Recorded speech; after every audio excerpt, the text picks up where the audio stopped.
যেসব নারীদের কৈশোরের আলো নিভে যায় ১৫ থেকে ২০-এর মাঝে বিয়ের আসরে বসে তাদের অনেকেই জীবনের পরিণত এক পর্যায়ে এসে ৩০ থেকে ৪০-এর মাঝামাঝি ভেঙে পড়া স্বপ্ন আর না পাওয়ার ক্ষত মুছে ফেলতে গিয়ে আবেগের নতুন আশ্রয় খোঁজে, যেটাকে আমাদের সমাজ বলে পরকীয়া। যে বয়সে তার কলেজের ক্যাম্পাসে হাঁটার কথা, বান্ধবীদের সঙ্গে ফুচকা খাওয়ার কথা, প্রেমে পড়ার কথা, আকাশ ছোঁয়ার স্বপ্ন দেখার কথা, সে বয়সে সে কোলের শিশুকে ঘুম পাড়ায়, প্যাম্পার্স বদলায়, হাগু পরিষ্কার করে, স্বামীর জন্য ভাত রান্না করে, পুরো একটা সংসার সামলায়। স্বামী আর শ্বশুরবাড়ির মন পাওয়ার জন্য কত কিছু করে। তার শরীরের মতোই অবরুদ্ধ হয় তার মন।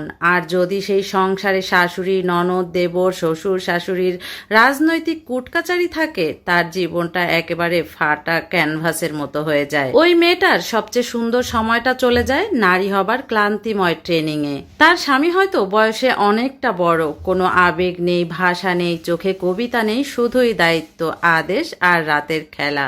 সে প্রতিদিন একটু করে নিজেকে হারায়। সে ভুলে যায় তার হাসি কেমন ছিল, তার চোখের স্বপ্নগুলো কত দূর উঠতে চেয়েছিল। তবে তার সময়টা ঘুরে দাঁড়ায় যখন তার বয়স ৩০ থেকে ৪০-এর মধ্যে হয়।